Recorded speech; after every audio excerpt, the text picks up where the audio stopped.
Hello, and welcome back to more Films Under Constant Critique, where we take a look at films, some good, some bad, and some downright awful. I'm Bongo Baikov, joined by our host, Maverick, Dren, Zaria. This week, we are taking a look at the film Longa Metragem, Sith Wars Episode 1, O Regresso do Sith, also known as Sith Wars Episode 1, The Return of the Sith. Yeah, this is a thing that we watched. But hey, remember, somewhere in space, this could all be happening right now. Okay, this is a Portuguese Star Wars fan film Yeah. that was released on Christmas of 2021. Or, well, okay, it was uploaded to Facebook on Christmas of 2021, but it has an IMDb page, and that's what it has as the release date. And I'll put a link to it in the description if anybody wants to watch it, so... I'm sorry if Mark Zuckerberg starts spying on you after watching it. And this is our second Rui Constantino fan film that we've reviewed. Yes, a while ago we did hit one of his Halloween fan films, Halloween Prodigal Son. Yeah. Which came out the same year as this one. Oh, really? It's 2021, yep. So, Rui Constantino, he's a Portuguese guy that does a lot of fan films. And so that makes this our second movie from Portugal. But seriously, go look at this dude's IMDb page. The number of movies he's made is insane. is ridiculous, and that's not even all of them either, because his website listed some other ones. Really? Oh. It's, who knows, maybe at some point we could do, like, one of his Alien or The Thing fan films. I'm actually interested to see what his Thing sequel is going to be. Or what his Thing sequel is. He did a Jaws fan film, that might be interesting to do. And he has 6 movies that are set to come out in the near future. A Halloween film, a Terminator movie, another Sith Wars movie, something called Titania, something called The Secret of the Jinn 2, and an Anaconda movie. There's some other ones he's also doing a Mortal Kombat movie. He's doing a Mortal Kombat movie? Called Mortal Kombat Redemption, and also The Lost Boys Full Moon. So he's doing a Lost Boys movie. Oh, we might have to watch more of his upcoming. But yeah, some of his other... If you want the titles of some of his upcoming films, Halloween Eternal Evil is another one. Terminator Skynet Rising. Sith Wars Episode 3, Ghosts of the Sith. And Anaconda's Silent Scream. Wonderful. So, Sith Wars Episode 1 is a longer movie than the last Rui Constantino movie we did. That is true. He is branching out, because Prodigal Son was only 51 minutes. This was an hour 34. Hour and a half. Yeah. So he has a website, which I will put a link to that in the description. I couldn't find if he makes money off of these or not. That's something I really wanted to know. The only place where you can watch most of his movies is Facebook, because he has a Facebook page. That he just uploads everything to. Which I'll probably put a link to that as well. Maybe they only release these in his home country, I don't know. I did find a video, though, on one of his websites, where he's at the premiere of one of his movies, Infinitium. Huh. So at least one of his movies has been shown in a theater.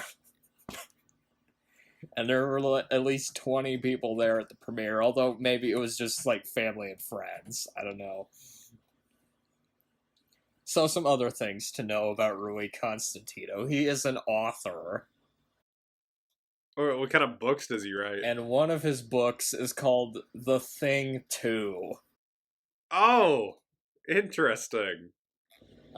Which I don't know if that's the same as The Thing Returns, which is Yeah, what? That'd be funny if The Thing Returns was an adaptation of his novel. That would be funny, yeah.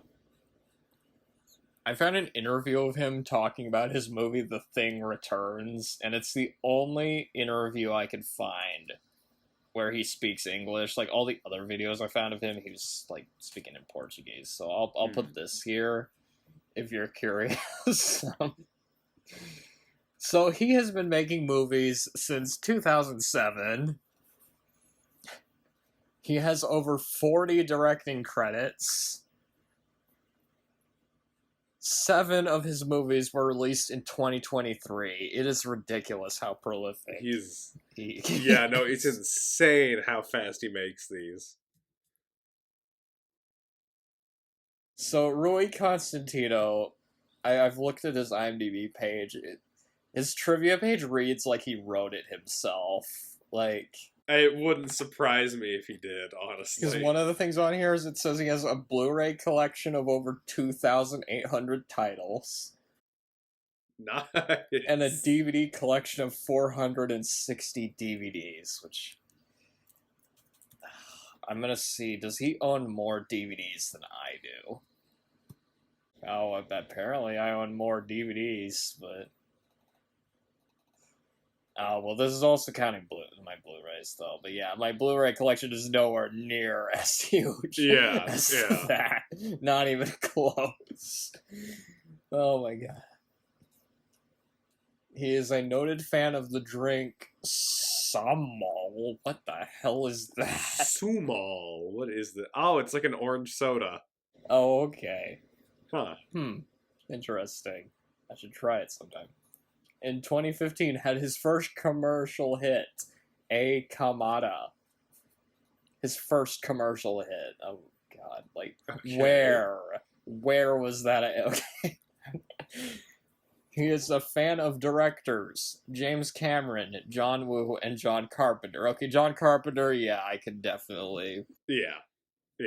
And he has done Aliens fan films and Terminator fan films, so yeah, James Cameron makes sense as well. Is considered by fans of Portuguese... For his Avatar movie. Oh my god. Sorry, what'd you say? No, nothing, go ahead. Does he have an Avatar fan film? Is that what you said? That's what I was wondering. I was like, does he have one yet? But I don't think he does. It would be funny if he did. He is also, according to IMDb, he is considered by fans of Portuguese cinema the king of B movies. Yeah. I don't even know if you could classify some of these as B movies. They might be C movies. I'm gonna list like some of his favorite movies. His favorite movie is Predator, apparently. Yeah. Oh, we should watch one of his Predator fan films at some point. That'd be funny. He is an established author with over 14 books released. Oh, this is a really interesting one. Sometimes he awakes in the middle of the night just to write some ideas into a script he is making. Why is there a comma in there? What the hell? He probably woke up in the middle of the night to write that piece of trivia. Oh, his, want to guess what his favorite Friday the 13th movies are? I'm gonna guess 1, 4, and 6. 2 and 6. No, 2 and 6. Or okay. at least they're listed as some of his favorite horror movies. Friday the 13th Part 2 and Part 6. As well as Superstition. I don't know what that is. Fright Night.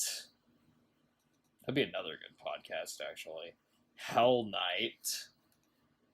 Silver Bullet. Neon Maniacs.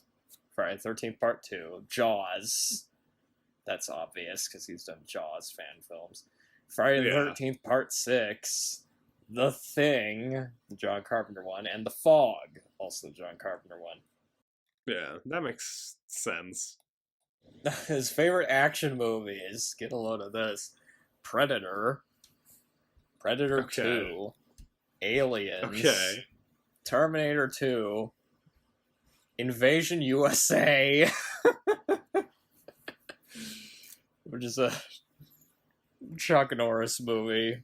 It's like I've mentioned it before, but it's kind of like Red Dawn, except Chuck Norris is the one that stops the Russians from invading. Commando, Lone Wolf McQuade, another Chuck Norris movie. He plays a Texas Ranger in that one. Equilibrium. Do you know what that one is? Equilibrium. I feel like I've heard It's like this dystopian future action movie with Christian Bale. Oh yes, I know I heard about it somewhere. It came out a few years after The Matrix, where. and you can kind of see some Matrix influence. Who knows? Maybe that would be a good podcast. Hard Target, which is a Van Damme movie. The one where he's got the mullet. And The Rock. I don't have to tell you what that one is, do I? No. One of the only good Michael Bay movies. But yeah, his IMDb... It's so weird reading about this dude, and I'm not done either. There's more I wanted to get through. He has over 200 pictures on his IMDb page, which is ridiculous. His most popular video on Facebook, you're never going to guess what it is, but apparently it's Jeepers Creepers Returns. Oh, really? Which has 336 views. So, some of our podcast episodes have gotten more views than that has, which is funny to think. So, Unknown World Pictures has a website, which I can't read because it's all in Portuguese, but his email is on there if you want to, like, I don't know, send him some spam or something. Send him fan mail. Yeah. Or fan mail. Yeah, send him fan mail. Don't send him spam. I would, I'm an asshole, but I'm not that much of an asshole. And you can buy Blu-rays for 3 of his movies there. But they're not any of like which the movies? But they're not like any of the fan film ones. They're like let me look. I don't know what that Dia Negro, Ninja Portuguese. I don't know. Okay, here I'll just send you the fucking page. Yeah. I don't know how the hell to pronounce some of these. All right, so Dia Negro, Ninja Portuguese, and the no Portuguese one is ninja. safe. The Call. Oh, it's called The Call. Sorry. Call. Oh, yep. No one is safe is the tagline. Which I think that one had like a pretty high rating on IMDb, if I remember right. It had like an 8.7. How much are they charging? It has like an 8.7, which I'm surprised by. I don't trust the site that it took me to. I'm getting off of that. What? Which one? The Call. I clicked on buy movie and it took me to a really sketchy looking website. Oh no. Was it like not secure or something?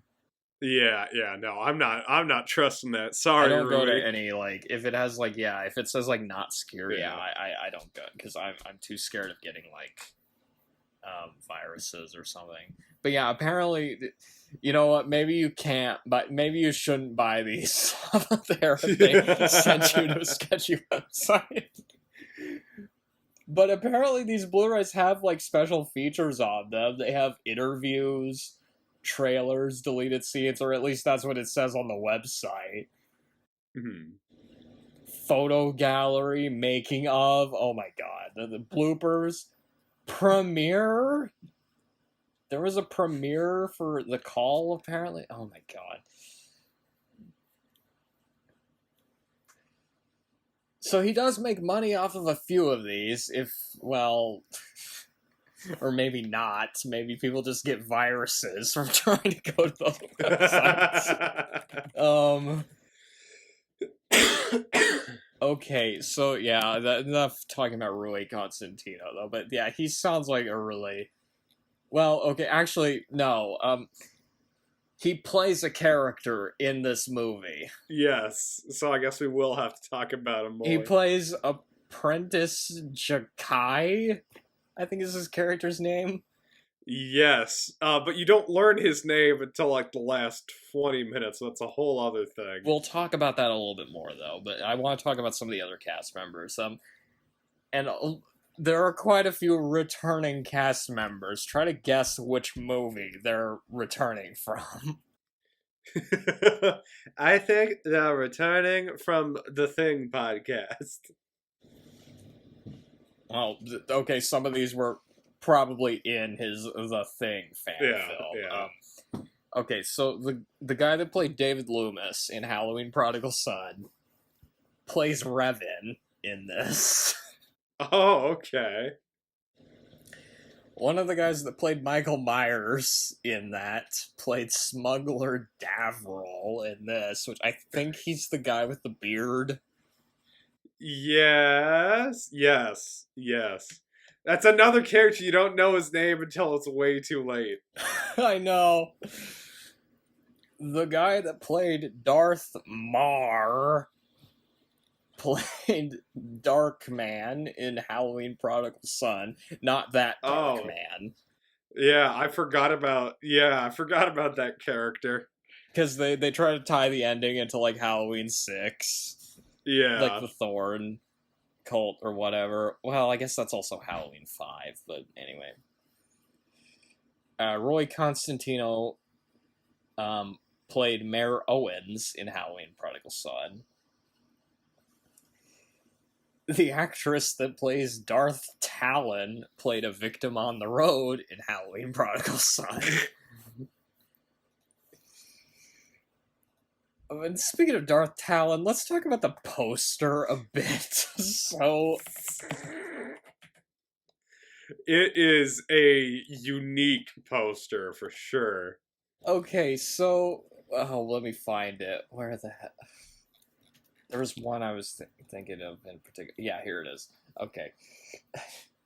Well, there's a few posters for this, but this was the first one I saw. This one. Okay, so as you can see from here, we have Darth Vader, Darth Maul, the Emperor, Revan, Darth Nihilus. I thought it was Darth Nihilus, but whatever, it's fine. I haven't played that game. Yeah. Darth Talon's also in there, as well as a very poorly photoshopped Yoda in the corner. Yoda! It looks like a toy Yoda that somebody put up in the corner. I think I do have like a toy Yoda somewhere that like looks exactly like that. And then yeah, just the Photoshop on this is like incredible. I mean, Jesus. And then here's another one, which I'll probably use this in the video. Oh my. Oh my, that was thrown together in like 10 minutes. We could probably make this, actually, if we, or something like this, yeah. This looks like the overly complicated Crank poster I tried to make.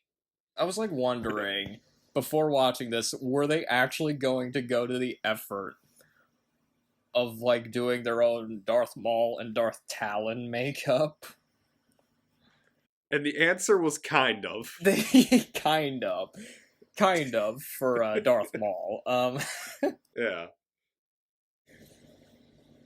So okay, getting into our initial thoughts. Now, going into this, I've watched quite a few Star Wars fan films, so I had some idea of maybe what to expect. And there's fan films that I've seen which are pretty good. There's a Vader fan film series that's good. There's a Darth Maul one I saw, which was pretty good. I think it was Apprentice. I think was what it was called. Hardware Wars is a classic, obviously. If you haven't seen it, if anybody hasn't seen it, go watch Hardware Wars.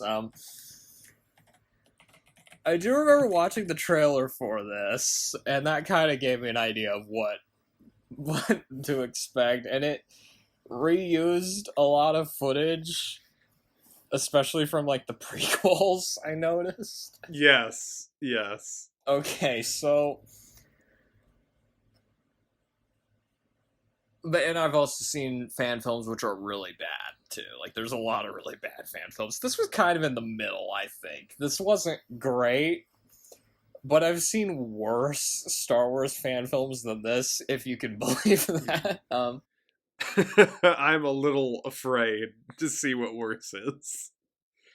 The only other Rui Constantino movie that we've seen at this point is Halloween Prodigal Son. And with that one, the budget issues weren't as much of a problem because... Yes, because it's Halloween. You just need, like, a couple houses and a mask and a knife, and that's, like, it. Yeah, you could really tell. They didn't quite have the budget for this one, because I think it's safe to say a Star Wars movie is a little bit more expensive to make than a Halloween movie. Or is that a bit of a stretch? I feel like that's right, yeah. That being said, despite the lack of budget, some of the effects aren't bad. Some of them. The ships look good. And the costumes are, for the most part, pretty good. And even the camera work. I didn't think the camera work was awful. Yep. Like, whenever they were outside, it looked fine, but the green screen in this is god-awful. You could occasionally see, like, green lines. I mean, oh my god. The Across the Universe music video I made in high school had better green screen than this. I mean, for fuck's sake. So basically, I was watching this movie. For some scenes, I was like, yeah, this looks okay. And then other scenes, I was just laughing at the technical issues as well as other choices that were made, but we'll get to that. Do you want to say your piece on this one? Yeah, so I really haven't watched any fan films. I think I saw like a clip or two from the Vader fan series that you mentioned. But I'd never really seen any Star Wars fan films, and so it was just besides Spaceballs, if that counts. Yes, I guess. So have you seen Hardware Wars? No, I haven't actually. It was one of the first Star Wars parodies, actually. Like, it came out the year after the original film. Oh wow, it's pretty funny. It's on Tubi. It's like really? It's like 15 minutes long, so it's not like a taxing watch. Anyway, so I didn't have very high expectations going in, just knowing that he maybe had enough to do a Halloween film, but I went in knowing full well that he wasn't going to have enough to do like a really big Star Wars film. And you watched the trailer for it as well, right? Yes. Okay. Yes, and so I was like, I have no expectations for this. I will say, there were parts I actually kind of liked. I think, like you mentioned, a lot of the costumes weren't bad, which really surprised me. I know. And there were some other aspects throughout that I liked. But there are a lot of problems that push this film into being just absolutely hilarious at points. Like you mentioned, some of those technical issues. The mixing on the music is just god-awful. Which was pretty much the same with the Halloween Prodigal Son. It's a lot of the same issues that would have. Have we mentioned the lack of plot with it as well? I was just about to mention that. It starts off with a somewhat loose plot where it's like, Palpatine wants to hunt down Yoda and Obi-Wan. And it just devolves into utter chaos and madness. And so I tried to just write down what happens really briefly, scene by scene, to see if I could figure out what's happening. And I am so confused. I don't know what...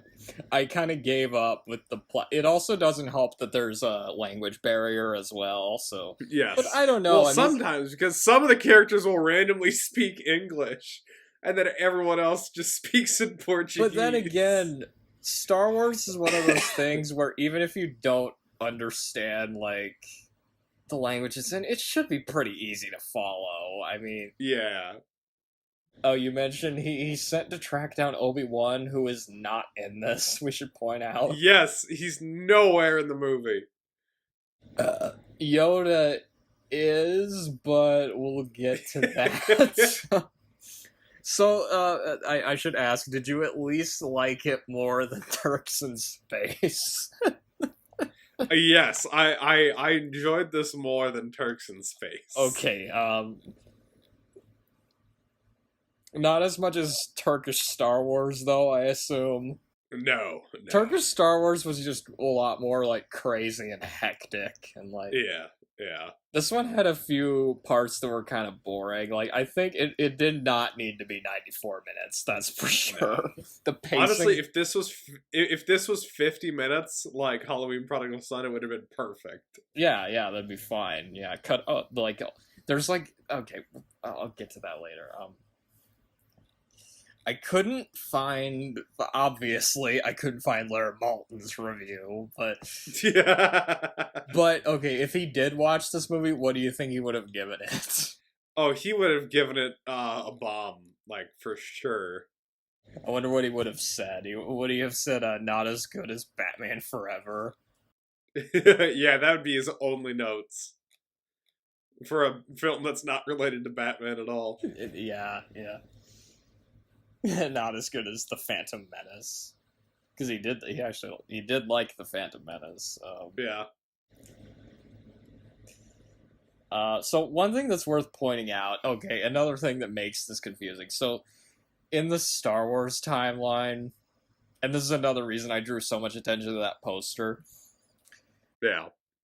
Most of the characters in this are not alive at the same time. Okay, so... Darth Revan and Darth Nihilus, I guess he's just Revan. Is he just Revan at this point? So he starts off as Darth Revan, but then becomes just Revan. So I was a little bit... I've read a little bit about Revan, and I was a little bit confused on that, but yeah. So Darth... I'll just call him Revan. Revan and Darth Nihilus were around thousands of years before the prequels. And Darth Talon was around over 100 years after the original trilogy. So there's no way she'd be alive at the same time as Darth Maul, Vader, or the Emperor. I mean... And keep in mind... Oh, I never mind. I guess they retconned it. Maul technically would be alive at this point in the series. I completely forgot they brought him back to life. I was also, like, while watching this, I was wondering, is this going to be better than The Acolyte? Now, you haven't seen that show, no, obviously, no. And you're not missing much. And I think one thing we should put into perspective, The Acolyte cost $180 million. And this, I can't imagine this cost anywhere near that. No. So maybe it's not a fair comparison, but I did find this more enjoyable to watch than The Acolyte, so there's that. I'm surprised this didn't have a Darth Plagueis cameo in it. So. Okay.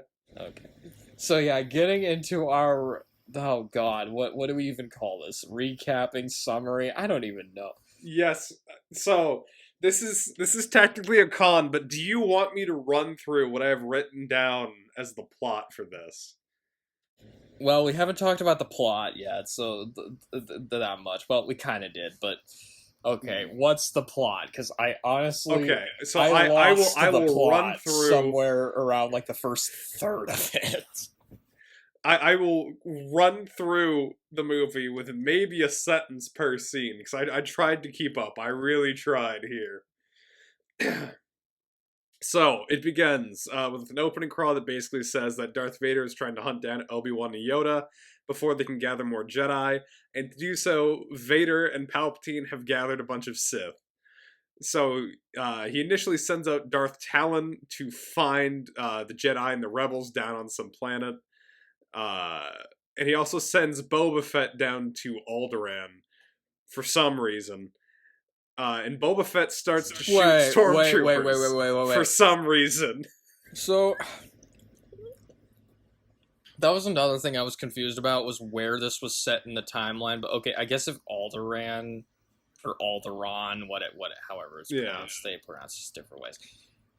If that still exists, I guess that puts this before the original trilogy? Yes.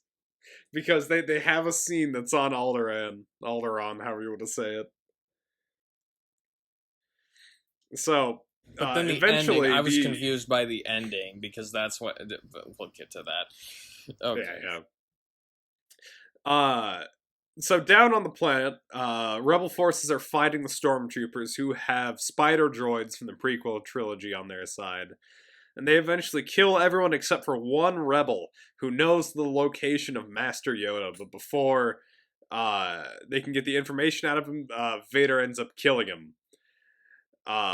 Let's see.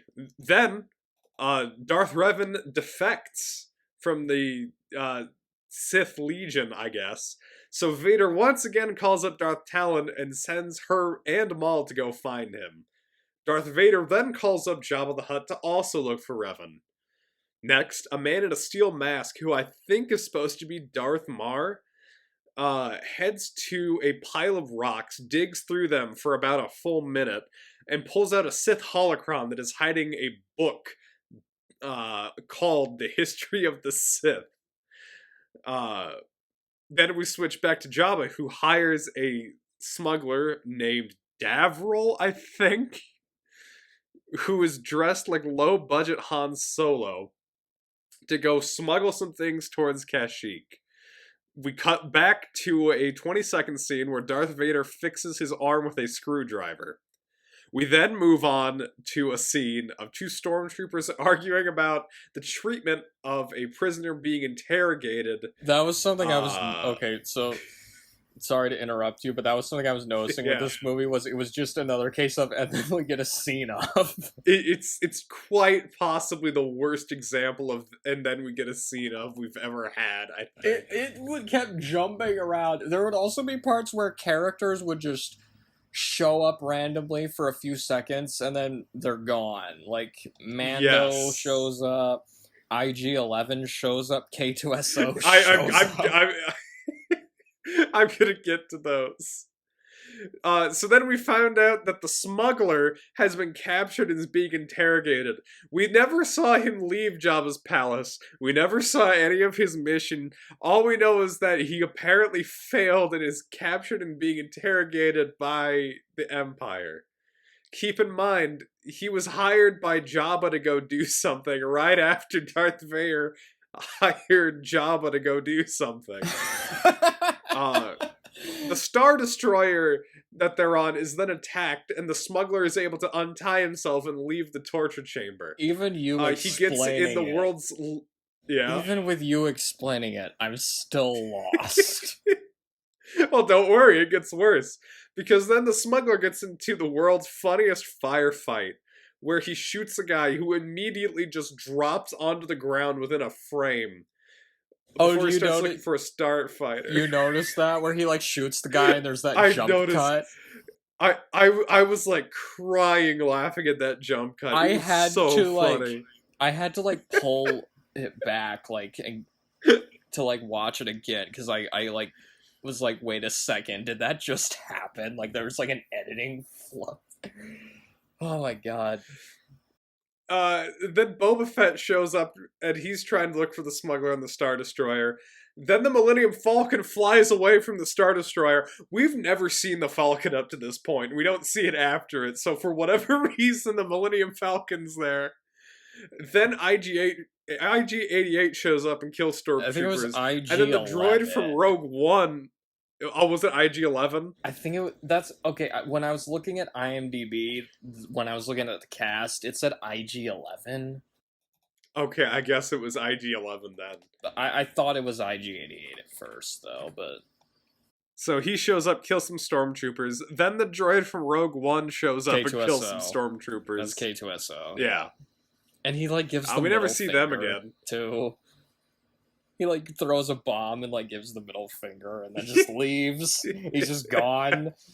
What was even the point of, like, okay, there were just all these pointless cameos. Have we mentioned R2-D2 is also in this? I forgot to mention, yeah, R2-D2 shows up, and it's, like, some of the worst CGI overlaid over, like, a really crusty, like, JPEG of a door. No C-3PO, though. There's no C-3PO in this. I guess that would have been too hard to do or something. I don't know. Hard can it be to find someone with a C-3PO costume? Yeah. Anyway, the smuggler then escapes down to a planet where he's then chased by a bunch of stormtroopers who are attacked by rebel snipers. And for whatever reason, among the rebel snipers is a guy that's dressed like a stormtrooper pilot for one of the TIE fighters. Wait, what? A Jedi shows up. Wait, did you not notice that? I didn't notice that, actually. One of the rebel fighters was dressed as a stormtrooper. It was like black, right? It was like the black, like, TIE fighter. Yeah, it was the black one with, like, the helmet that has, like, the tubes going into it. Oh my god, that's ridiculous. I forgot about that. So a Jedi shows up to provide backup for the rebels, but then Darth Vader shows up and they have like a 10-second fight before the Jedi gets killed. I didn't think you were going to go through the whole thing, but okay, I guess that's I'm going through the whole thing because it's like baffling trying to go through this and make sense of it. Maybe I should have talked about some other stuff. Okay.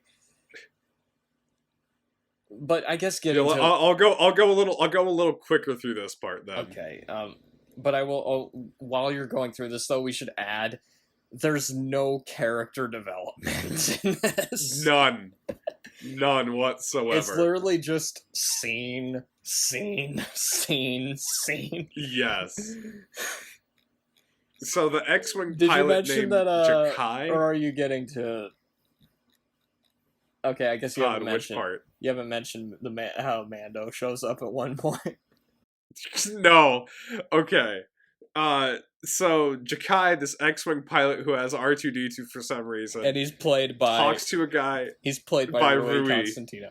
That's another thing we should mention. Rui Constantino plays a character in this, and he's a fighter pilot that's also a Jedi. Yes. Which, if you're gonna do that, like, why not just have him play, like, Kyle Katarn or, like, Cornhorn or something? Like, yeah. He's playing a literal self-insert character. He's the whole thing. Because he's he's such a self-insert character that he cast himself as... Wow, oh my god. But is he better or worse than what was his name, Mr. Literal Plot Johnny Armor. Or whatever? Not Johnny, the fake Johnny. Literal Plot Armor. What was his name again? Yeah, from Mortal Kombat. I can't remember. Cole Young. Cole, yes. I knew it was going to be some generic name like that. Yeah. Oh my god. Is he better or worse than Cole Young? That's hard. He might be better because he doesn't have literal plot armor, I guess, but he does have plot armor, though. He probably shows up. Yeah. I mean, there's Sith Wars 2 and Sith Wars 3. Maybe he shows up in those. Yeah. Okay, sorry. Keep going. So he shows up and decides that it's time for him to join the fight. Meanwhile, in the scene that caused me to laugh, maybe like the second or third hardest in this movie, we cut back to Darth Vader, who's meditating without his helmet on, and in the background is audio from episode 3 playing when he gets his legs cut off by Obi-Wan. And the horrible CGI model of him is like smiling during all of this. Oh my god, yeah, you're right. I forgot about that. Then Vader goes back down to the planet because he somehow found Darth Revan, who now has a purple lightsaber, and they have a fight. I think Revan does have a purple. Sorry, does he? I don't, because I know sometimes he has like two lightsabers, and one of them's purple, one of them's blue. But anyway, let's keep going. Then one of the admirals tells Vader he's found the location of Yoda. Then we move swiftly on to, for whatever reason, Darth Talon attacking Darth Maul. Are you almost done with the recap, by the way? I'm almost done with the recap, because it's just like fight scenes from here on out. Okay. So Darth Talon and Darth Maul fight, but nothing happens, and Darth Maul just goes back to meditating. Stormtroopers are attacked by Tusken Raiders on Tatooine. Boba Fett crash lands onto a planet, fights some CGI aliens. Somebody releases a Rancor, at which point Boba Fett just hauls ass out of there. Also, okay, that Rancor is only there for that one scene, too. I know. And it's behind a door with yellow and black lines, like the ones you see on, like, the road or something, or, like, during construction. Like, oh my god. Starkiller shows up in a metal mask and is electrocuted. Oh, I didn't notice that, actually. Yeah, who then gets in a lightsaber fight with Darth Talon. And Darth Talon is decapitated at that point. That was Starkiller? She called him Starkiller. So I'm assuming that was supposed to be Starkiller. I thought it was Darth Maul that cut her head off anyway.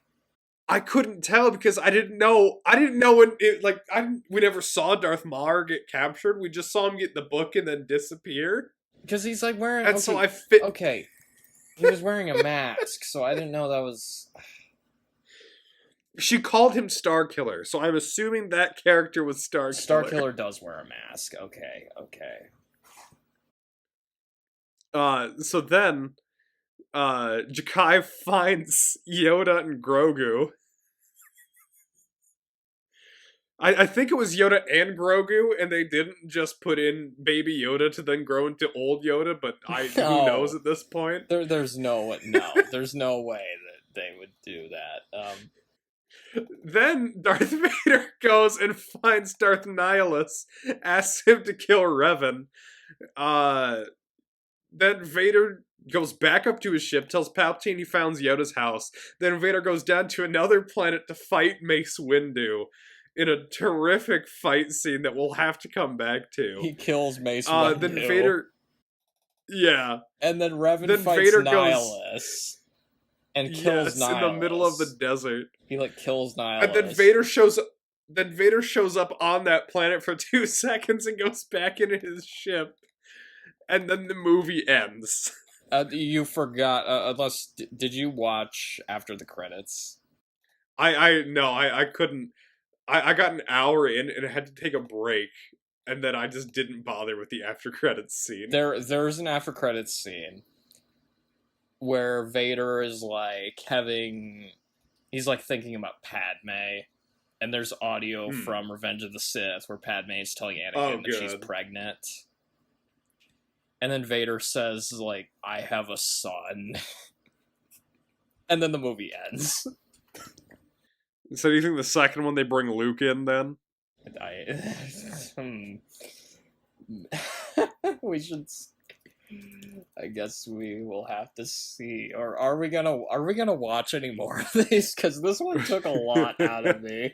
I'm gonna be honest. It took a lot out of me too. I'll have to look and see how long it is whenever, if we consider doing it. But okay, so. But yeah, that'll give you an idea of how disjointed the plot to this thing was.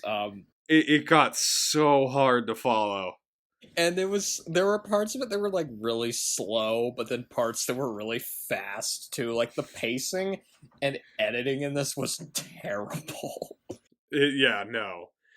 There were I think I also a mentioned the lot of music like mixing. I don't know if you noticed this, but like so many scenes like would just end with like a Yes. terrible like transition. It felt like it was cutting Yes. something off. And the music transitions are awful too, because it'll jump between like 3 tracks in 10 seconds. Oh my god.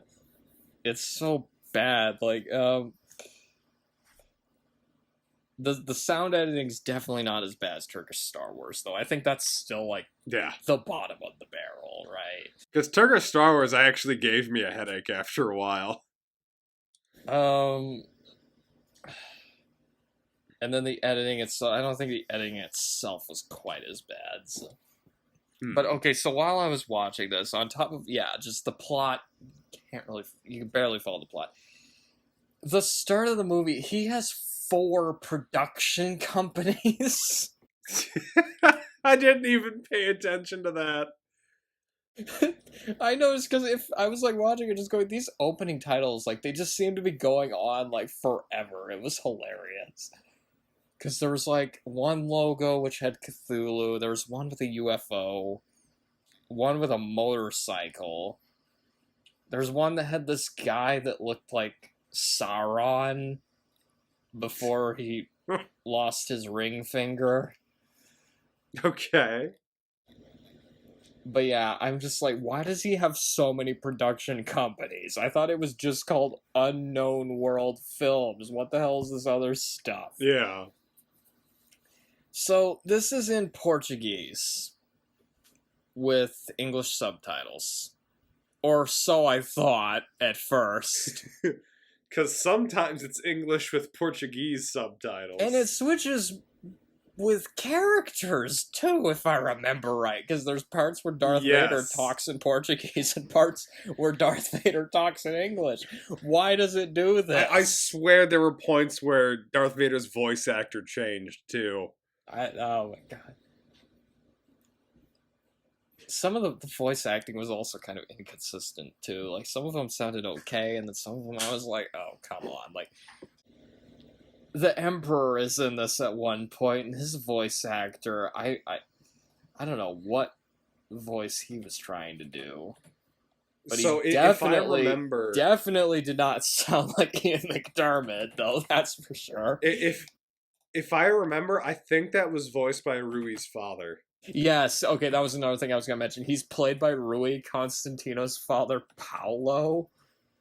Yeah. And Paolo Constantino is the producer on a lot of his son's movies. So now we know where some of the money is coming from. It's coming from nepotism. And then maybe I'll talk about some of the other ones when we get to that. But yeah, it was so confusing because sometimes there would be English subtitles and sometimes there'd be Portuguese subtitles, and I'd be like, what? It's... And the translation on the subtitles wasn't the best. Yes. Either. Okay, that was another thing. Okay, so Boba Fett is spelled Baba Fett. Yeah. And also, I don't think I is ever capitalized in the subtitles. No. There was one exchange of dialogue between Jakai and somebody off screen that we never saw. That went. So this bit of dialogue between Jakai and somebody else went like this: "Hey, listen up. Do you know where we are going? No. Up to this point, they didn't tell me anything. Let's go. Okay." Okay. Some great dialogue there. Another one I was going to mention is they misspell prisoner. Oh, did they? Oh, where is it? I have too many notes.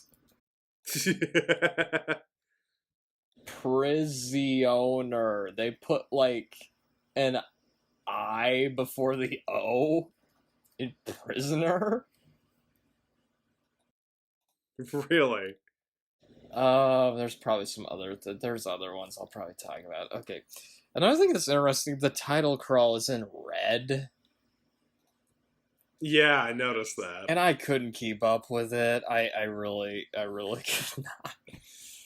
Another thing I should point out. I should be honest with. I'm not that familiar with the Old Republic era. So there were probably a lot of things that went over my head with this. Although, granted, I don't think knowing about those games would have helped me much either. Probably not. But, like, my knowledge of it is, like, okay, I've read a few comics from that era. I know a few things from the games. I haven't played them, but I know a few things. I was, like, watching a playthrough of the first game earlier today. Just to have somewhat of an idea of what it is.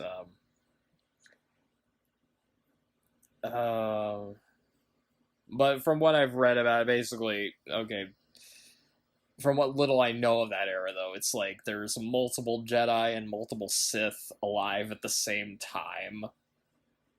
And they're, like, at war with each other.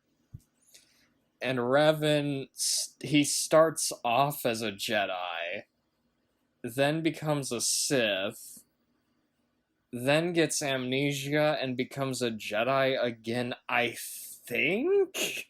I think that's what happens. I never ended up getting very far in that game, but I think that's what happens. Okay.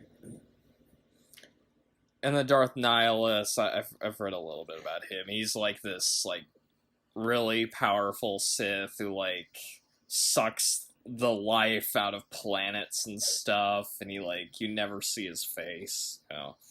Yeah. I think, wasn't his mask underneath Vader's castle in Mustafar or something like that? I have no idea. I haven't seen much play. He's in the second game, so I haven't watched much. I haven't seen any playthroughs of that one in particular. Look, my knowledge of Star Wars video games basically is Lego, the Force Unleashed, and Star Wars Math, Java's Game Galaxy, which I'm probably one of, like, 10 people who knows what that is. If anybody had, like, a Windows 97 or 98, they might know what it is. Maybe. But, okay, so...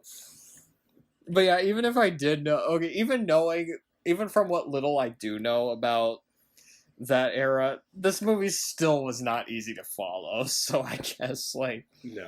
Okay. Okay, another thing that was confusing is sometimes characters would be animated, and sometimes they were a guy in a costume. Like, I noticed that at the beginning. The first time I noticed this was at the beginning with, like, Boba Fett, because I was like, okay, wait, he's clearly animated during some parts, but then it'd be a guy in a costume. I'm like, wait a second, what is it happens all the time with Darth Vader, too, but the weird thing is, I don't know if you noticed this, but there were 2 different costumes for Darth Maul. I noticed that, yes, because his makeup changed at one point, and it was in the very next scene, too! Yes! I was like, I remember thinking, oh, the Darth Maul makeup actually looks pretty good, and then it changed, and I was like, oh. They switched to that, and I was like, oh, never mind. That makeup doesn't look as good. Wait, did they switch it on us?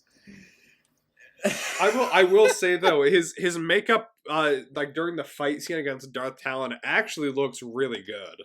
I know, yeah, and he's also in really good shape, too. Like, I was like, wow, because Darth Maul takes off his shirt to fight Darth Talon. Yeah. I guess because Darth Talon's not wearing very many clothes, so they wanted they wanted it to be egalitarian or something, so Darth Maul just takes his shirt off. Will say, Darth Talon's makeup also looked pretty good whenever they had the actual person there. I was surprised at how good the makeup on both of them was. Yeah. Plus, a lot of the costumes looked good. Like, whenever they had people in Stormtrooper costumes, the guy in the Boba Fett costume, the Revan costume looked really good. Yeah. Vader's costume wasn't bad. And Boba Fett, the Boba Fett costume wasn't bad either. Granted, it's a lot easier to find a Boba Fett or Darth Vader costume than a Darth Revan costume. Yeah. But yeah, they actually put effort into the costumes. I'll give them some credit for that, at the very least.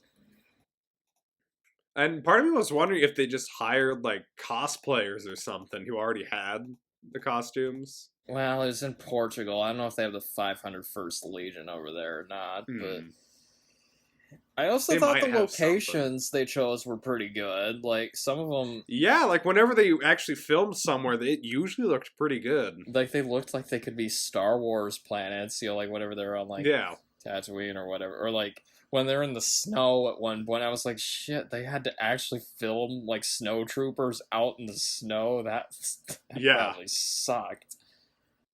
Like, whenever there was, like, a lot of effort like that put into the movie, it actually looked really good. Yeah, yeah.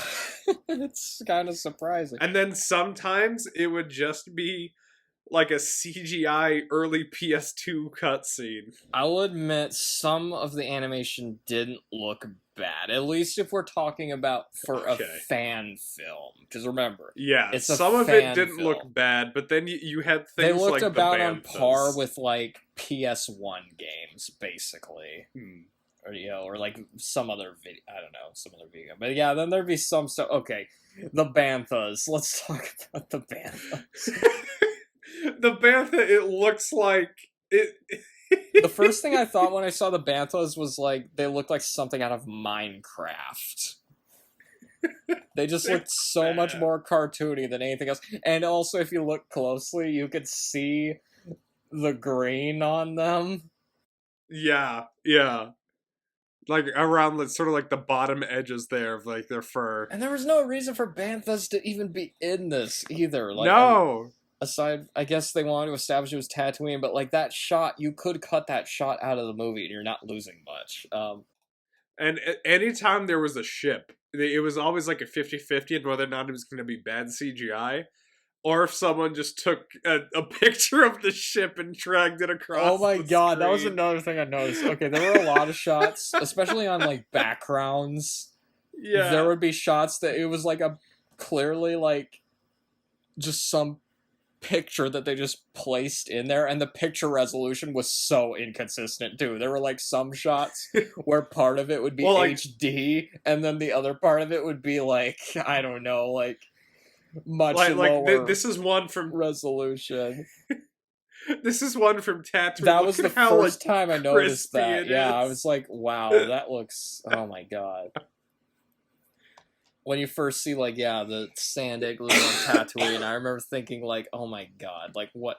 Yeah. The picture quality was so inconsistent in this. Sometimes it was, like, HD, and then other times it looked like it was, like, I don't know, like, 480 or something. Oh my god. There were also a lot of lens flares, too. Yeah.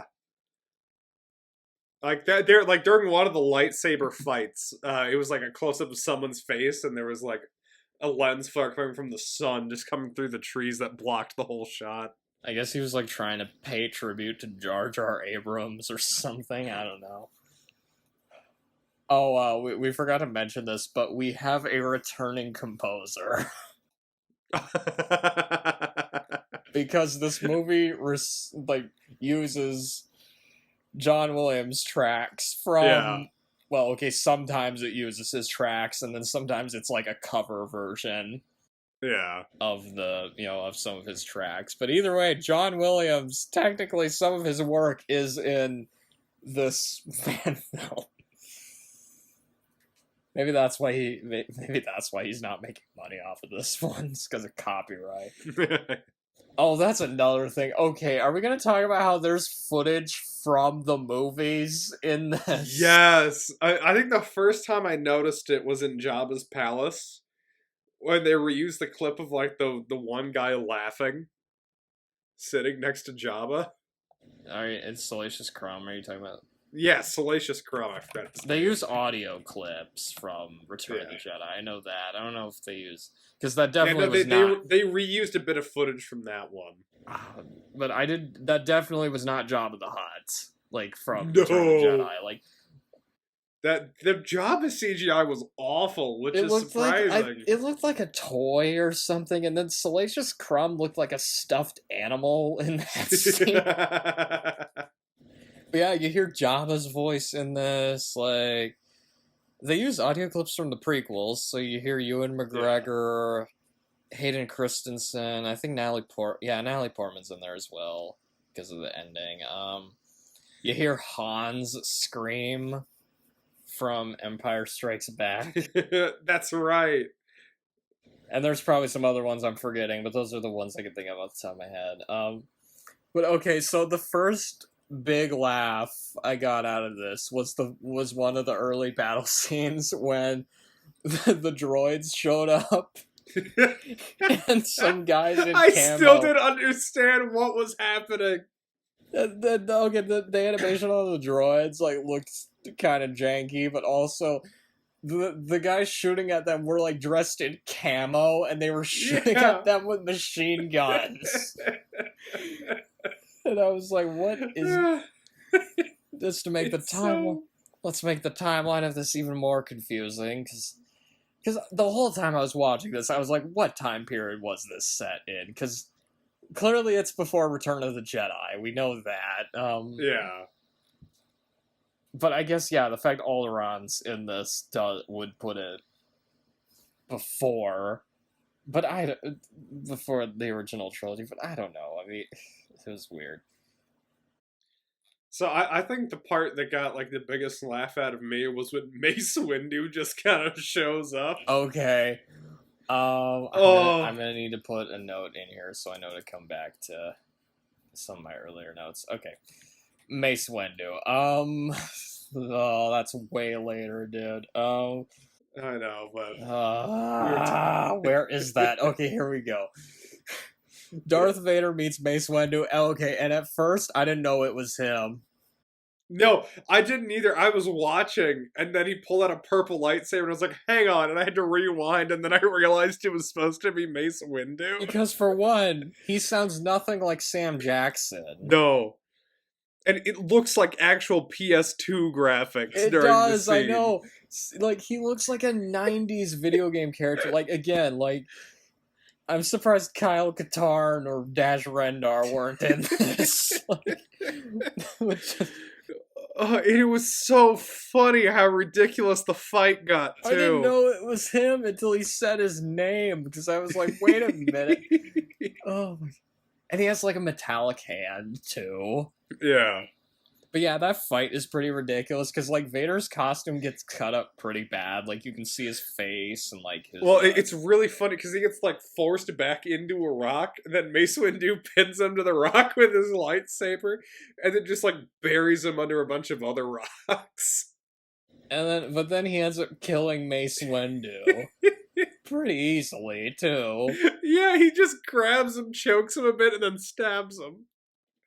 I guess he's just getting revenge on him for not giving him a seat on the for not giving him the rank of master. He technically has a seat on the council. He's just not a master. Sorry. Which I have to say, that's outrageous. That's unfair.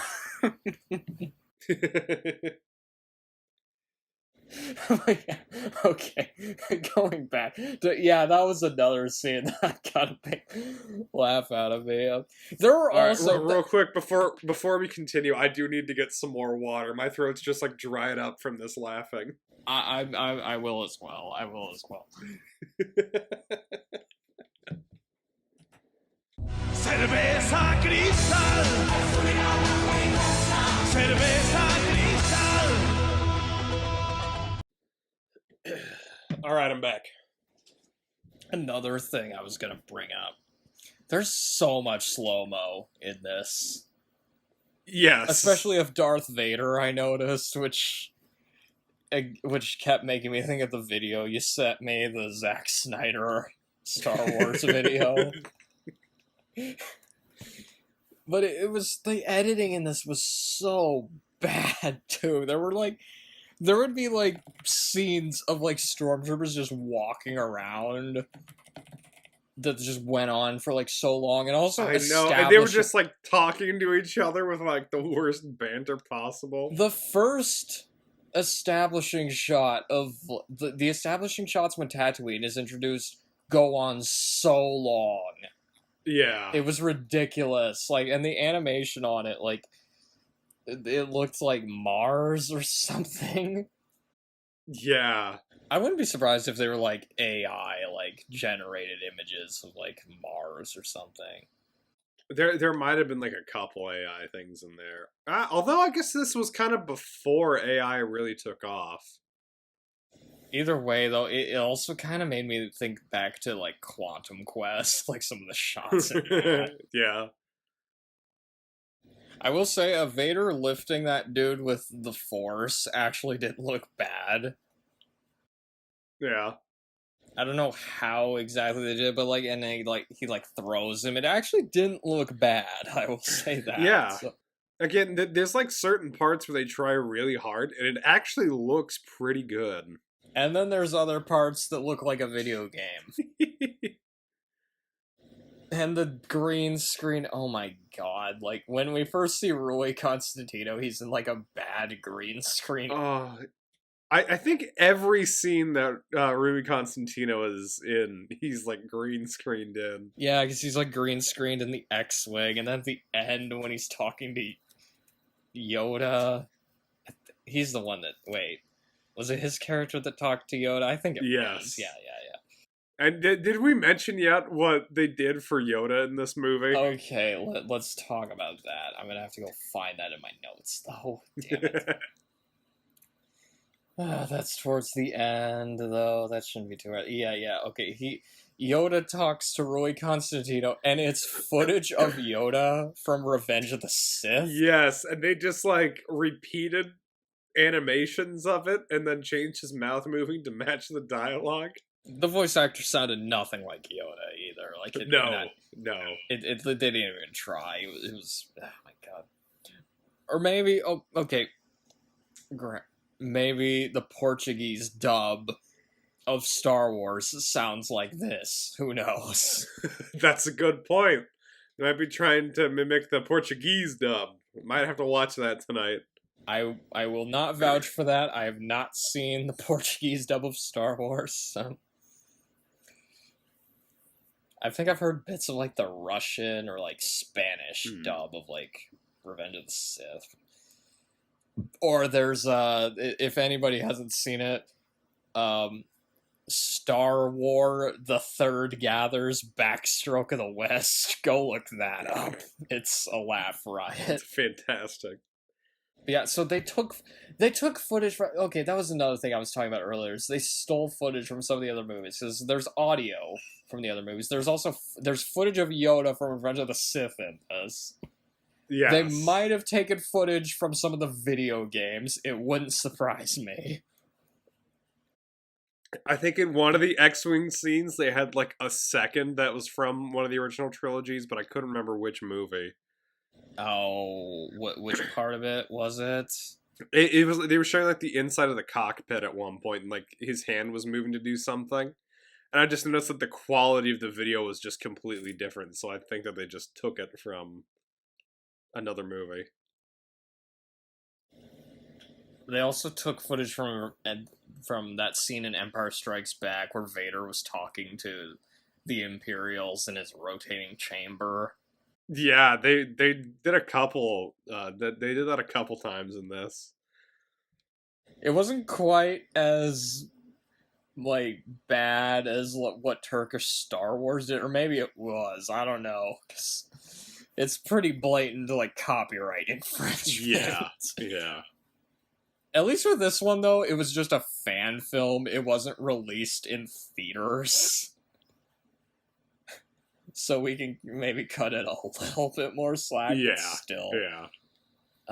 Let's see. We talked about the picture quality, which was all over the place. Yeah. There's shots that are literally just still images. You could see the green screen lines on Vader's hologram at one point. Yeah.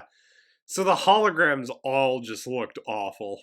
Most of them did, yeah. The only one of the ones that didn't look bad, though, was actually Revan's hologram map actually looked decent. I don't remember what the map looked like. Or at least in comparison to, like, the other stuff. It was like... Because whenever there was a character, it looked terrible. I don't remember what the Emperor's hologram looked like. Well, the first time they used the Emperor's hologram, it was like a CG thing. But the second time, they didn't even show the hologram. One thing I do remember about the Emperor's hologram in this is it's inconsistent throughout this. It changes, like, color and stuff, if I remember right. I remember the second time he's talking with them, the hologram doesn't even show up. Like, they forgot to add it or something. Is that what... Okay, that was another thing I was gonna bring up. It's like, Vader was, like, talking to...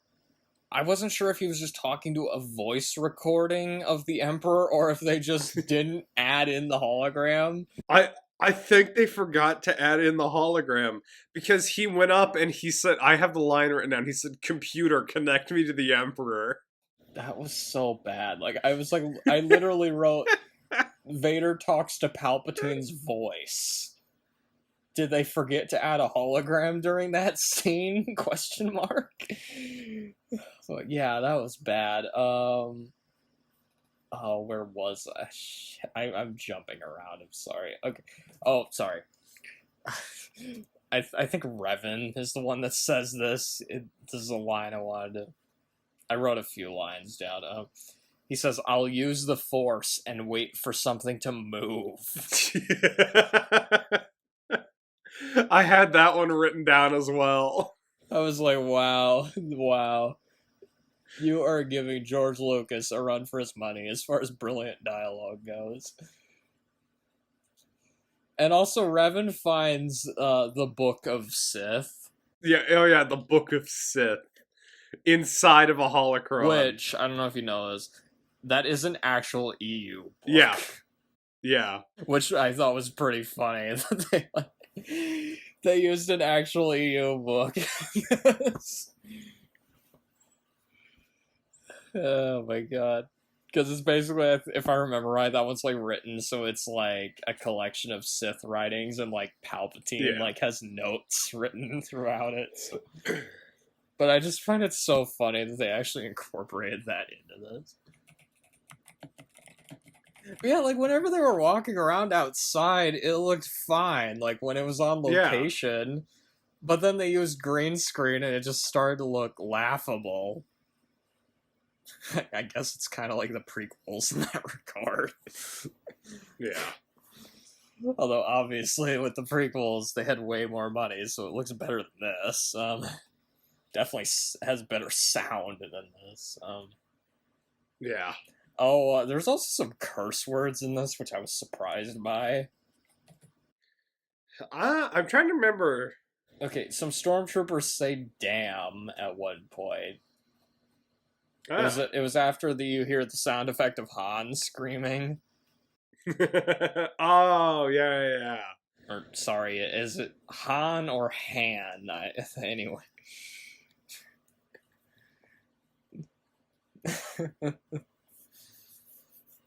Han, old buddy, don't let me down.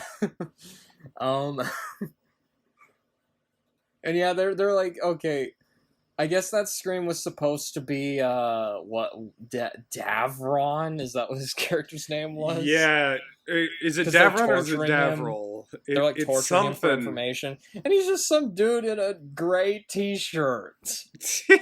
He's the other main character. Yeah, it's Davril.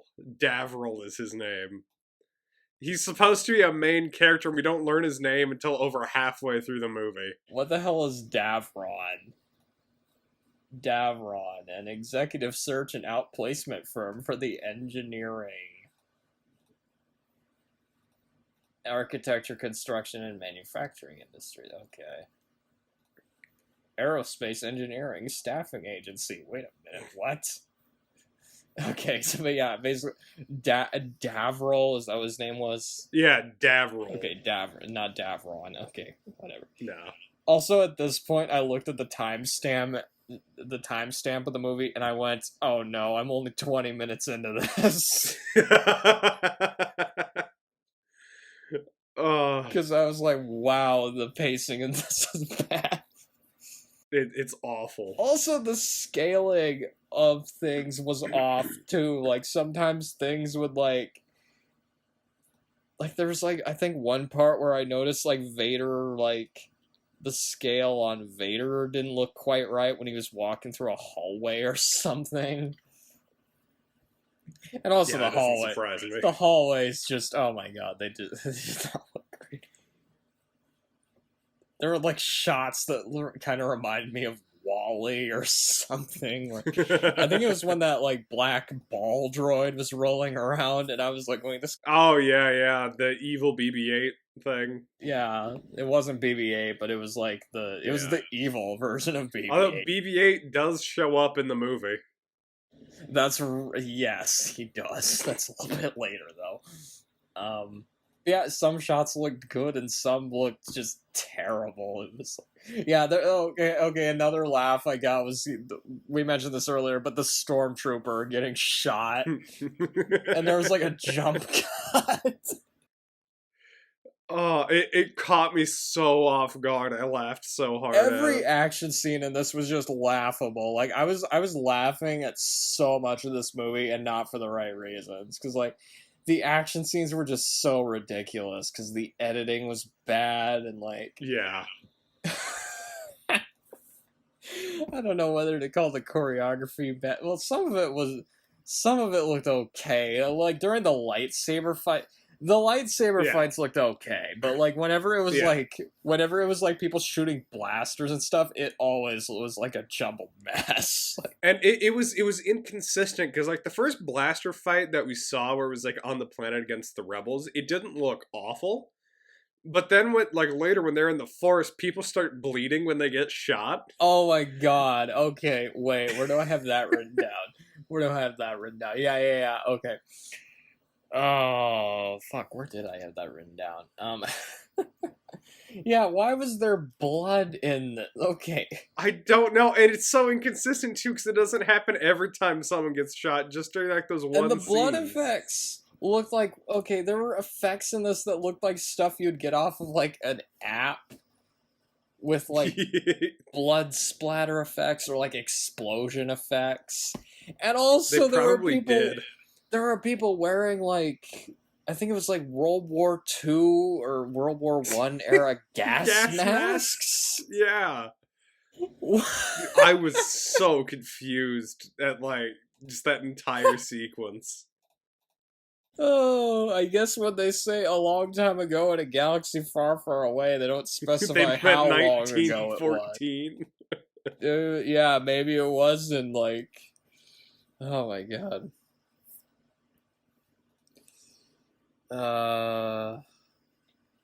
I'm sorry, my notes, I'm like jumping back and forth a lot. Mostly because of you, but you know, it's... Yeah, the Millennium Falcon shows up, like, and it's just... no explanation.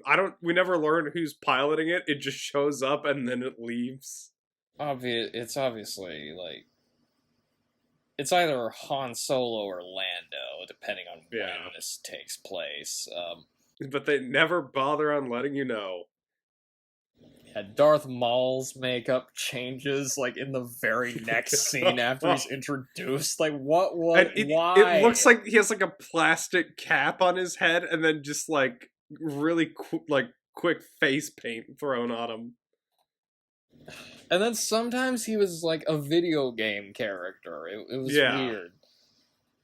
And yeah, this is also the point of the movie where just random characters just show. Okay, Darth Maul randomly shows up and doesn't really have much to do with the plot. IG-11 randomly shows up and then is never seen again. Like, I remember when that happened, I was like, is there even a plot here? It kind of just turned into like just a character shows up and then just gone. Yeah. And it happened so many times, I was like going, it feels like there's too much happening, but also not a lot happening. It was so weird. Yeah, because then right after that, K2SO from Rogue One shows. Yep, he just shows up and then dips. He, like, throws a bomb, gives the middle finger. We never see him again, either. Nope. There's ship battles from a video game.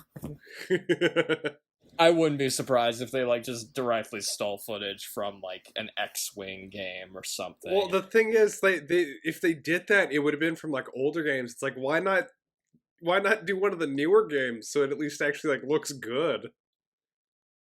Sometimes it looked okay, but yeah, sometimes it looked, again, like a 90s game. Like, again, Kyle Katarn could have been in this with some of the graphics. I'm surprised he wasn't. But anyway. Maybe he's in the sequels. Maybe. We'll have to look into that. And the pacing, it felt so padded out, too. There were, like, so many drawn-out shots of, like, stormtroopers walking. I mentioned the banthas. They use the Wilhelm scream at one point. Yeah. You have to. So I think it's when they Wars. take out the rebel snipers when it happens, right? Yeah, something like that. When the gas masks are show up. There's the part where a Jedi duels Vader.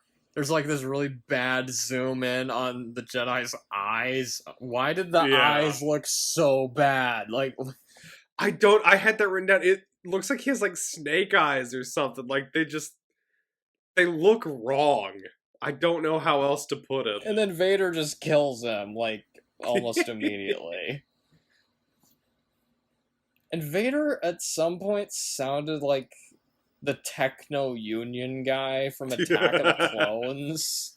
I wrote down that his voice was inconsistent, because sometimes, like, the quality would change, and it was super noticeable whenever it happened. And also, sometimes his voice was in Portuguese, and sometimes it was in English. Sometimes it was in English. It was so confusing. And yeah, then there's that part where Vader's shown without his mask, and it's this terrible, like, video game looking render of him. It just looks so bad. And then, okay, I forgot about this, but this might have been the biggest laugh I got throughout the whole thing. It's right after Vader gets out of his chamber. He struts down the hall like John Travolta from Saturday Night Fever. I have that written down too. It looks like they stole the animation from, like, a Grand Theft Auto game. Hold on, let me see if I can find the animation I'm talking about. It was so ridiculous.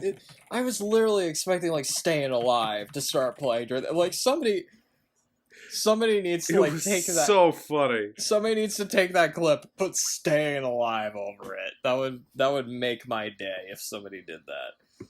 Because it was. He was so out of place and weird. Like, he was just, like, swaggering down the hallway. I know, yeah. Vader usually doesn't walk like that, but I guess now he does. Vader fights Revan at one point. And I guess Revan wins? I guess they both survive and nothing happens. But do you remember Vader's voice in that part after he loses? It becomes, like, really raspy. And he was like, "You'll pay for this, Revan!" Was he trying to sound like Bane or something? I don't know. I don't know.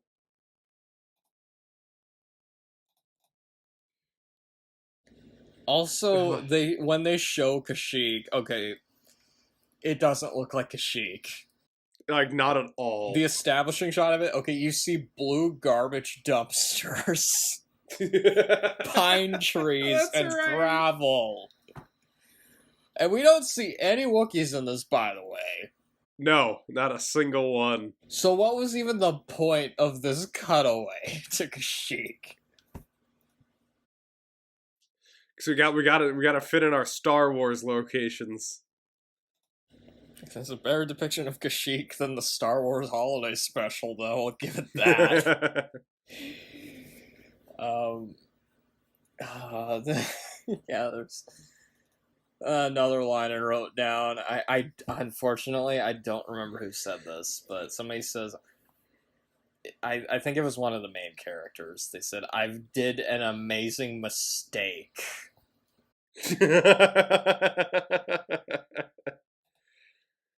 Was that like one of the generals or something? I don't remember. I think it was either Rui Constantino's character or the other guy. You might be right, yeah. I don't remember though. I should have written down who said it, but anyway. You also see Jawas at one point, although some of them have red eyes. Yeah. And they just show up and basically harass a stormtrooper and then leave. Yeah, they're gone. They're gone. Yeah, like, because Jawas have orange eyes. Why the hell do these ones have red eyes? Like, who knows? Maybe they're just chiss that are dressed as Jawas. I don't know. Like, maybe one of them was secretly Grand Admiral Thrawn. I don't know. That's what's going to be revealed in Acolyte Season 2. Oh, yeah. But that wouldn't make any sense, though, because Thrawn is like, show takes place. Do you honestly believe that the Acolyte cares about making sense within the lore? Oh, let's see. They brought back Ki-Adi-Mundi. And they had Plagueis in there as well. Yeah, no, they don't. They don't. But like, if they included Thrawn in there, he'd be like hundreds of years old then. In that case, they'd have to like de-age Lars Mikkelsen in that case. Oh yeah, Mando shows up for no reason. I like wrote in my notes, at this point, who isn't in this? I think I had like 3 notes in a row that were like, just what is happening? Because it's always like, why is BB-8 here? What is happening? Wait, Boba Fett crashed onto a snow planet. Why is he now on Tatooine? Why are the Mandalorians here? What is happening? Right after I wrote at this point who isn't in this, some Tusken Raiders showed up. So there's Tusken Raiders in this. There's a Rancor in this. Yeah. The Rancor. So none of the main 3 characters appear in this. No. They do have a few EU characters in this, though, because they have Darth Talon and Revan in this. No Thrawn and no Mara Jade, but okay. So it was included at, like, most of the villains, movie. though. I think the only villains they're missing, though, at least in the main ones, are like Count Dooku and General Grievous. Yeah. And like Tarkin. I guess Grievous would be hard to do, but they would just CG him in there. I guess they don't have any of the sequel. They don't have like Snoke or Kylo Ren or anybody. No, well, obviously not, because this isn't the same time period. But then again, why is Darth Talon and exactly and Revan in this? Why is Revan alive at the same time as Darth Vader? And why is Darth Talon alive at the same time as Darth Maul? Oh, wait, did George Lucas help write this? Exactly. Because George Lucas wanted George Lucas wanted Darth Maul and Darth Talon to be alive at the same time. That was one of his ideas for his sequel trilogy, actually. Yeah. If anybody doesn't know. But yeah, BB-8 shows up. We see Yavin 4 briefly. Very briefly. Yeah. Also, we see a Rodian and a Mon Calamari flying X-Wings. Just out of nowhere. I think it was about, this point in the movie, I wrote down, I still have half an hour left and don't want to watch anymore. I'm taking a break. I think I took a few breaks during it, if I remember right. It was a little rough to get through. The movie I watched before that was the one I mentioned in the text. It was the one where... Oh, yeah. The guy gets into the bathtub with the woman and he's fully clothed. Oh. And the woman's naked, but yes. But that movie came out before Batman v Superman, so... Who knows? Maybe Zack Snyder saw that and took inspiration. I also wrote here, Rui Constantino just really wanted to fly an X-Wing. I think he did. I think that was the whole reason he did these movies. And you know what? Honestly, I don't blame him. Although personally, I would rather fly like the Millennium Falcon, but you know. Yeah. Oh, there's also an F-bomb in this, which caught me off guard. I don't even remember when they say it. I think my brain shut off at like that point of the movie. It was what was his name? Draval. Yeah. Is that what his name was? Darval, Draval, whatever.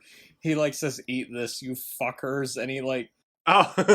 You hear the seismic charge from Attack of the Clones, and it takes out a Star Destroyer. I was like, wow, I didn't realize how powerful those were. But then again, I haven't seen someone use a seismic charge against a Star Destroyer in one of the movies. That's fair. So maybe that's what happens. maybe. I mean, you had a single ship that took out the entire fleet in The Last Jedi, so anything's possible. Oh, jeez. Yeah, don't remind me of that. But, or even worse, in Rise of Skywalker, you had the Star Destroyers with Death Star lasers. Death Star rays attached to them for some reason. So fucking stupid. Somehow Palpatine returned, and he had all these Star Destroyers underground. Just lying around. And they were ready to use, too. Like, what? Okay. he was literally just sitting around waiting.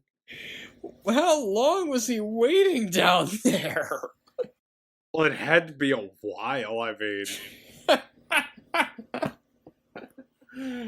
And yeah, somebody's gonna say, well, they explained it in this book. Fuck you. If they had to have a book... It should be explained in the movie. You shouldn't need another book to explain important plot points. If you need a book to explain plot holes in a movie, it's not a good movie. Also, there was another part where, okay, Darth Talon talks and she sounds Russian. Yeah, I don't know what was up with that. It was getting really confusing at that point. But she's beheaded like right after, so it doesn't really matter in the first place. She gets her head cut off. The beheading actually didn't look too bad. For a fan film. But those space battles, oh my god, they go on so long. Yeah. I think I started skipping forward during a lot of the space battles. Oh, I didn't skip over them, but I didn't want to miss something important, you know. Yeah, because then maybe the story wouldn't make any sense. Oh man, but yeah, those space battles were going on so long; it was ridiculous. There's no troopers. This thing it seemed to just be going on forever. Yeah, and it felt like they were trying to fit everything they possibly could into this one movie. It feels bloated, and it's only 94 minutes. It's ridiculous. Oh, we see Grogu. A very terrible CGI Grogu. I didn't think it looked that bad, but I mean, granted, I might be a bit less prejudiced because I've seen a lot of fan films. So I mean, you know, as far as fan films go, it could have looked worse. But basically, Grogu's there. He like lifts Luke's green lightsaber. Yeah, and it's literally just another here's a character end scene. Okay, what was okay, if you cut out all of, like, just the pointless cameos in this, you would have, like, maybe an hour of footage. Yeah. And I feel like it would be slightly more understandable than it was. Yeah. There were so many Easter eggs in this, you would think it was like Good Friday or something. And also, yeah, then the very next scene was when Yoda showed up, and the voice actor sounded nothing like Yoda. Oh, of course. Footage from Revenge of the Sith. Kajimi is shown. Yeah. Which I had to look it up. I was like going, okay, that name is that name's familiar, but I don't remember what movie it's from. And then I looked it up and I realized why. It was from Rise of Which Skywalker. One? Oh, was it that weird planet that they went to that had the Babu Frick? It was the one Or where was that a different one? Harry Russell's character was from, and yeah, I think Babu Frick was there as well. It was like it was like the snowy planet. Yes. Which, okay, actually, I wanted to mention that for a second. So, in the Rise of Skywalker podcast, I said, like, I wrote a couple of notes after leaving the theater that day when I first saw that movie. And one of the notes I wrote when I left the theater was Power Ranger. And when we got around to doing the podcast, I couldn't remember which character that note was about. And I didn't realize until years later it was Carrie Russell's character, because like her costume, like she's like wearing a red Power Ranger costume. Granted, I forgot she was even in the movie. So, and to be fair, I've only seen that movie in full once, so you know. Vader just goes to meet Darth Nihilus, and I'll admit, this voice was actually pretty creepy. Yeah, it wasn't bad. Because, like, Darth Nihilus is supposed to have this, like, really, like, raspy, like... Yeah. Voice, and, you know, and it kind of sounded like the Cave of Wonders from Aladdin a bit. Who disturbs my slum? My slum. Hold on, let me clear my throat and I can actually do that. Who disturbs my slumber? Oh, there we go. That sounds better. Oh, that killed my throat. Alright, I'm alive. You could always drink some blue milk. Maybe that'll help. Yeah.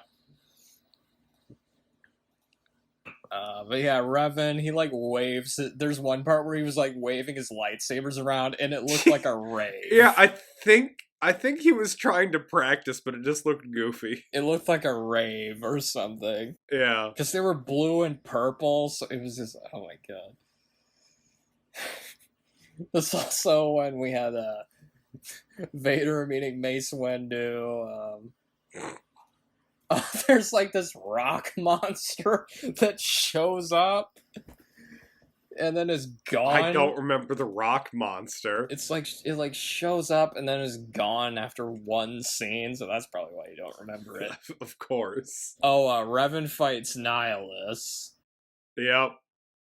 And you would assume it would be hard for Revan to kill him, but actually it's super easy. It was barely really an inconvenience. He kills him so fast. I know it. The whole fight takes like I think less than 2 minutes. It's insane. It might be the shortest. And fight. for whatever reason, Vader shows up to the end of the fight for 2 seconds and then leaves. He just watches them fight. He just stands around and watches them fight, and then the credits roll. Yeah, no, it's weird. It was such an abrupt ending. And then you got there's the after credits scene where Vader, Vader is having flashbacks to Revenge of the Sith. So yeah. Was there any other stuff you wanted to mention? Do you want to? Honestly, I think we managed to hit like everything in this movie. We've been recording for about almost 2 hours. 23 minutes longer than the actual runtime of the movie. We're almost 2 hours. Okay. Overall thoughts. It was a bit of a mess, but it made me laugh. It was kind of amusing to watch.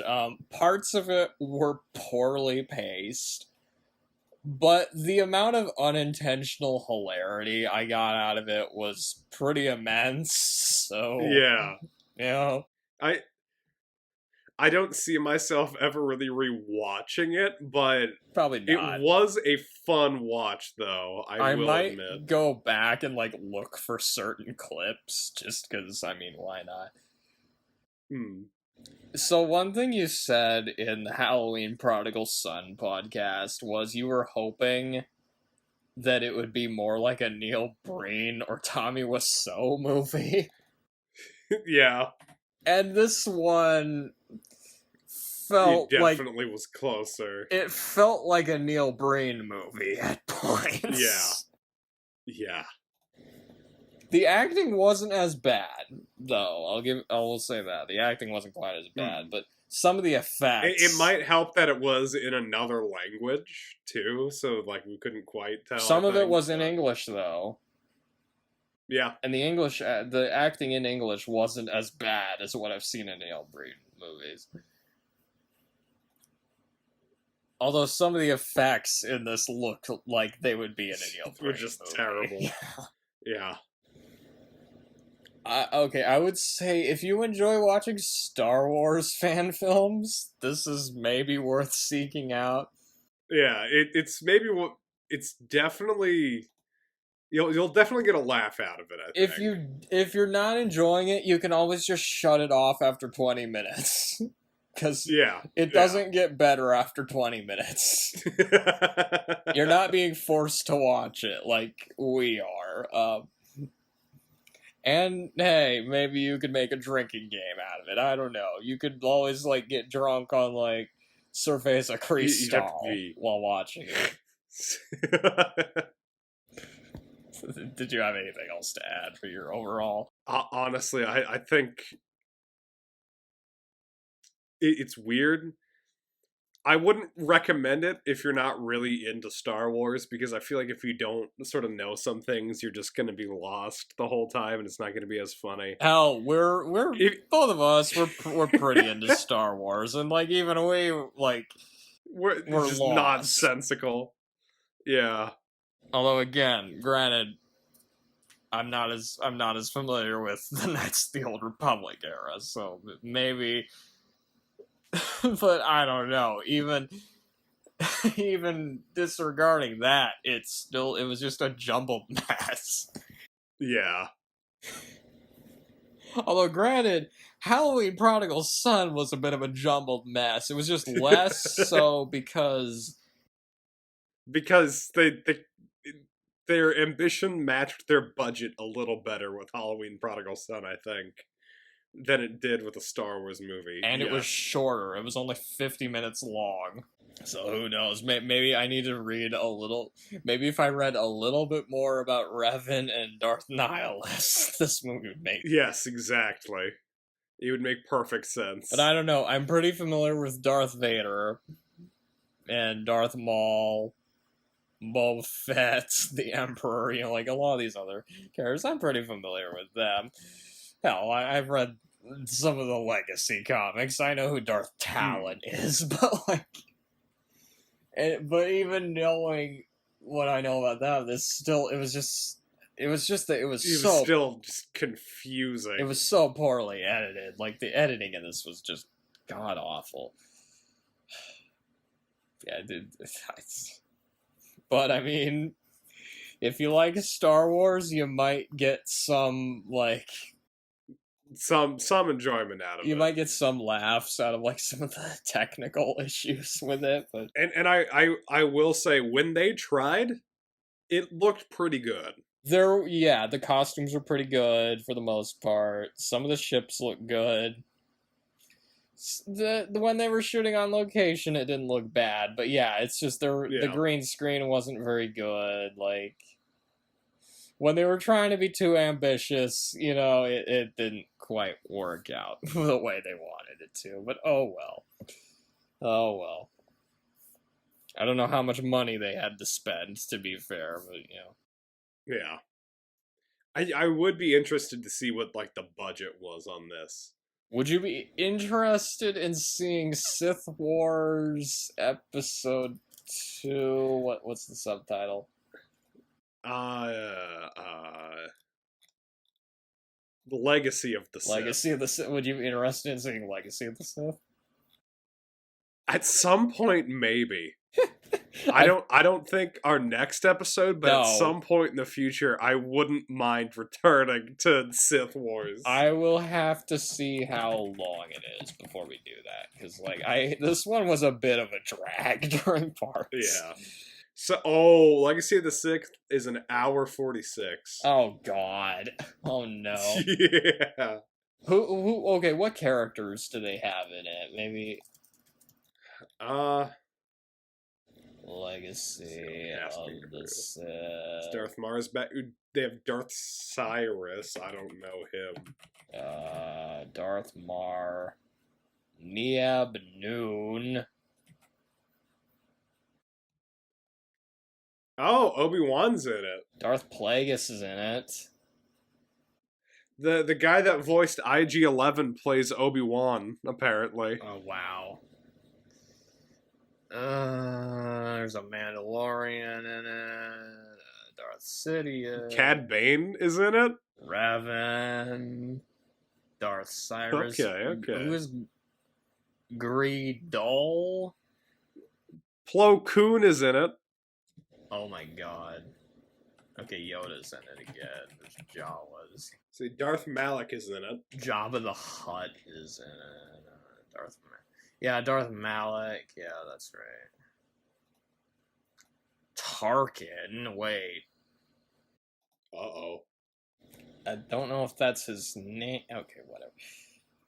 We might have to. I love how they credit Baby Yoda. They credit Baby Yoda as Grogu. Nice. Yeah, we might have to revisit the sequels in the future. And then he's going to do a third one. I think the third one comes out. I think it's supposed to be this year, right? Is it this year? I think it was Ghosts of the Sith was the name of it. God damn it. Where are you? Sith Wars. I'll have to look on IMDb. Oh, by the way, Star Wars Episode 1, The Return of the Sith, has a 7.3 on IMDb. Wow, that is high. Bit high for this thing. Yeah, it's really high, actually. I would have expected it to be like a 5.3. Yeah. Or maybe like a 4.3. Oh, wait a minute. I'll just go to Rui Constantino's IMDb page, see if I can fucking find it. The Return, what was it? The Ghosts of the Sith, I think was the name of it. Yeah, the third one. At the very least, we should check out, like, his, The Thing, or Jaws fan Yes, films. no, I am definitely interested in seeing more Rui Constantino films. His The Thing fan film should be interesting. Okay. Yeah. Like, maybe we just, like, select a couple at some point. And just do, like, a couple in an episode or something. Maybe, yeah. Some of them are really short, so maybe that would work. Okay. Sith Wars Episode 3 has Jabba the Hutt in it. Darth Infestius. What the hell kind I don't of know name? that character. The name is that? Paolo Constantino plays both Darth Sidious and somebody named Gordon. Oh. We got Darth Revan, Yoda, Darth Malak. Oh my god. Darth Bane is in it. Oh, Darth Bane. Okay. And Darth Xana, who is Bane's apprentice. Oh, okay. She's Darth Bane's apprentice. As well as, of course, how could we forget the most important character? Apprentice Jakai. I'm glad to see he's still in the sequels. How long is the third one? Oh, it hasn't been. Okay, it hasn't been released yet. I don't even know if it's not finished yet. I also love the posters for these. Oh yeah, no, they're fantastic. And this. Oh yeah, we should do another one of his Halloween movies, or when Halloween comes around. That would be funny. Okay, so is there anything else to say about? No, I think it's time to wrap Was up. I need to ask, was Alan Wake 2 based on this movie? 100%. Is it? I don't know anything about Alan Wake 2. Oh god, so yeah, that's the end of that's the end of Sith Wars. Our next podcast is this really wild movie called Inframan. And I am very excited to watch it. Oh man, I've seen reviews of it. It looks like something. I've seen one of the fights from it, and that's enough for me. I'm sold. Take a look at the poster. I know. It's so good. What's the first thing you see? I like the Superman logo. I guess yeah, well, I guess we're getting a Power Rangers movie. Yep. For our next one. Kind of. I feel like, yeah, that had to have been any influence on Power Rangers. I mean, fucking look at that thing. That's just the Red Ranger right there. Okay. All so right. that's the Until then, roll the Andy Griffith. Good night, you stupid idiot. Good night, you miserable slob.